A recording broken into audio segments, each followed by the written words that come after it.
Have you ever thought about how some people or companies seem to get their hands on really valuable stuff, assets, without putting all the cash down right away? It's almost like there's a shortcut, Yeah. a way to control something big now, but the full payment comes later. Today, that's what we're diving into. It's this concept called leverage transfer structured products. Hmm. Now, yeah, I know the name sounds maybe a bit technical, a bit jargon heavy. It does. It really does. But stick with us because we're going to peel back those layers. We want to show you what a leverage transfer really is, how it works, and maybe the most surprising part, how it's actually behind a lot of things we do financially without even thinking about it. That's exactly the plan. Our mission here really is to give you a clear and pretty concise understanding of this mechanism. Mm. It's actually quite powerful.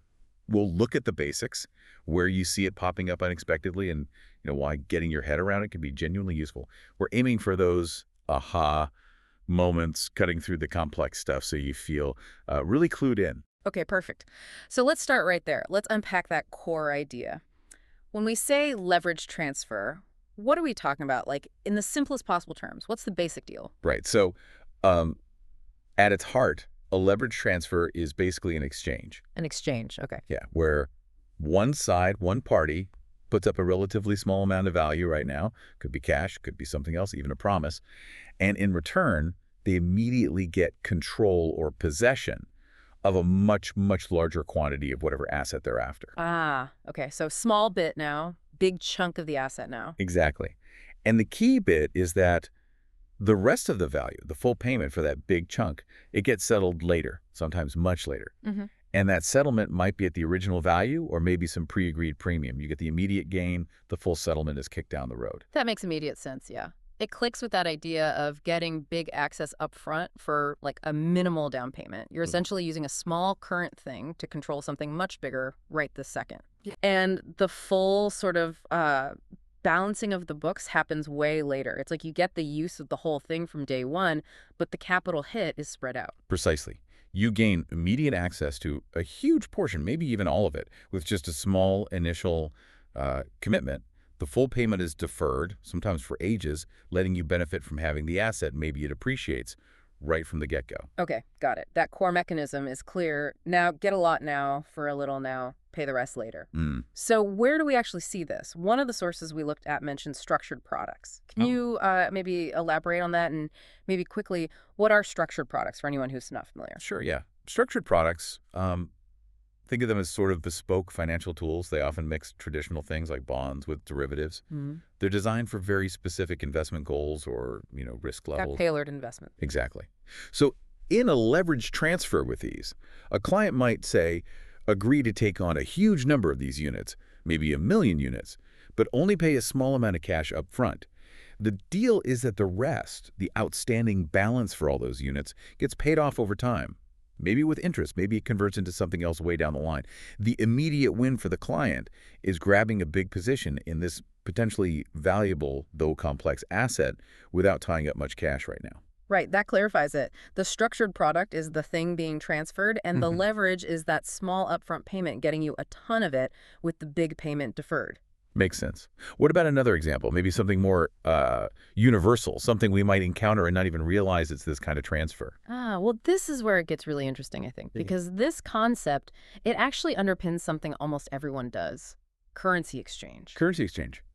Really? How so? Think about it. When you say swap $1 Canadian for, what is it now, maybe 0.77 US dollars, you're doing a leverage transfer. Huh. All right, go on. You're not paying the full price for the US dollars in some abstract sense. You're leveraging your Canadian dollar, that's your small initial input, to immediately get a larger quantity of US dollars It's on the rate, yeah. based on the agreed rate. The small amount is your Canadian dollar you give up. The large quantity is the US dollars you get right then and there. The deferred payment aspect is kind of represented by the fact you've given up your CAD to settle the debt of the USD you received. It's an immediate swap of nominally unequal amounts based on a rate. It fits the principle perfectly. Wow, okay. That is a fantastic example. It really showed how you look at just swapping money at the airport. It's not just buying money. It's leveraging one value to instantly get more of another value. The full cost isn't really the point in that moment. Exactly. And, the sources we read had this really fascinating kind of personal application described. It mentioned someone considering how they could transfer a large value of structured products for dollars with my surrounding community. Ah, yes, I remember that one. Given the necessity of dollars to live and the convenience of offering these assets with a long-term exchange date or opportunity of 20 years or more, what's the key takeaway there? What does that show about the power of this? Well, the really striking thing there isn't just how unique it is, but what it reveals about the power of this mechanism. It shows how you can leverage assets that might not be very liquid or are complex, like those structured products, to generate immediate practical value, like getting dollars needed for everyday life within a community. Right, bridging a gap. Exactly, bridging a gap while pushing the final settlement, the full exchange, potentially decades into the future. Okay. It's almost like creating a sort of private, really long-term credit system, or maybe even a form of community currency in a way. It lets people access needed cash now against the future value of these other assets. Plus, there could be other angles like managing liquidity or maybe even deferring tax implications on the full value until that final exchange way down the line. It's quite a creative use, isn't it? It really is. Very creative. So let's try and tie this all together then for today. A leverage transfer, fundamentally, it's about getting your hands on a large amount of an asset right now by putting up just a relatively small amount of value upfront. And the rest, the main settlement, happens much later. We saw this with structured products getting lots of units for a small initial payment. And maybe most surprisingly, how it's basically the foundation of almost every single currency exchange we make. That's right. So it's a mechanism that seems incredibly useful strategically for getting access to or accumulating assets you want. Absolutely. And understanding it, it helps you spot it everywhere. It's surprisingly common once you know what to look for. From swapping $50 at the currency kiosk to, multi-million-dollar financial instruments, that core principle, small bit now for big gain now, full settlement later, it's just pervasive. It's really a fundamental driver of how value moves and how access is created in our economy. That phrase really sticks. Almost every currency exchange is a leverage transfer. It just reframes something so common. It does.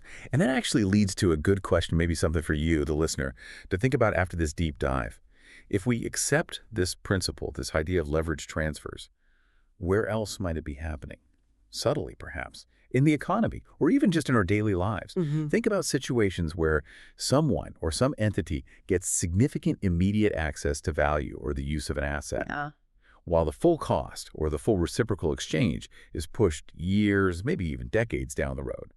Where else might you be leveraging a small input today for a potentially large outcome much later, maybe without even fully realizing that's the structure of play?